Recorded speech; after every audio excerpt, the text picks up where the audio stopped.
La Tunisie, certes, est un pays très petit en matière de consommation technologique, mais un grand producteur de la technologie grâce à son infrastructure, grâce au talent et aux compétences. Aujourd'hui, la Tunisie, elle se positionne en tant que hub, une plateforme qui va rassembler l'Afrique. Nous, on travaille en collaboration étroite avec beaucoup d'autres écosystèmes. Chacun, il a une valeur ajoutée, chacun, il a un positionnement et on souhaite rassembler tout ce beau monde en Tunisie afin d'être complémentaires et travailler ensemble pour un meilleur rendement. La conception de Big Tech, c'est vrai, elle a été faite en Tunisie cette année, mais c'est un événement qui a été créé pour l'Afrique. Ce n'est pas un événement dédié uniquement à la Tunisie, c'est l'événement de l'Afrique. C'est pour cette raison, nous, on est très ouverts et on est déterminés à organiser cet événement un jour dans beaucoup de pays africains. Bien sûr, on n'a pas pu faire ça tout seul. Donc on a développé des partenariats. On a développé sur l'IA, on a développé un partenariat avec NVIDIA. Et nous sommes aujourd'hui un service producteur, c'est ça, pour toute l'Afrique. Sur tout ce qui est service qui peut être offert par NVIDIA, notamment la formation spécifique en IA, avec les certifications de NVIDIA par rapport à ces formations. Ces services-là, donc, c'est complémentaire pour toute l'Afrique, puisqu'on offre ces services en Afrique. On est présent actuellement, on a démarré avec la Côte d'Ivoire, on va travailler sur la Guinée, on a des propositions faites pour le Cameroun. Donc on a commencé à justement se rapprocher des écosystèmes africains pour pouvoir proposer ces services et pour pouvoir aussi développer des partenariats en plus de ces services qui sont les services que nous avons développés avec nos partenaires. GoMyCode, c'est une plateforme panafricaine. On est présent dans plusieurs pays en Afrique et on forme sur tout ce qui est nouvelles technologies, notamment sur des métiers AI, data, design, marketing. Et on a développé un modèle hybride de formation qui combine une plateforme en ligne et des espaces physiques.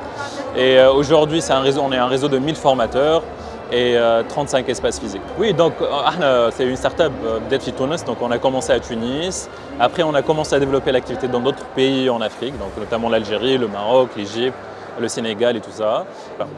Aujourd'hui, GoMyCode, si on a commencé à développer GoMyCode dans d'autres pays en Afrique, c'est ça, la levée de fonds. Les investisseurs ils regardent vraiment ce côté pan-africain et c'est important d'accélérer la levée de fonds. C'était vraiment une catégorie d'investisseurs c'était une structure tunisienne et tout ça. Donc pour développer l'attractiveness de la structure, on a commencé à développer l'activité dans d'autres pays africains. And you just unlock a new type of investors qui regardent l'Afrique, pas juste quelques pays. C'est intéressant de comprendre la dynamique du point de vue investisseur. Quand tu as une structure qui est dans plusieurs pays, tu can de-risk. Valeur concentrée dans un seul pays. Tu es dans plusieurs pays, so your business is de-risked basically. Si tu as des problèmes dans un pays, au moins tu as d'autres pays, donc ça c'est important. Et deux, quand tu es présent dans plusieurs pays, tu as prouvé ta capacité pour répliquer le modèle.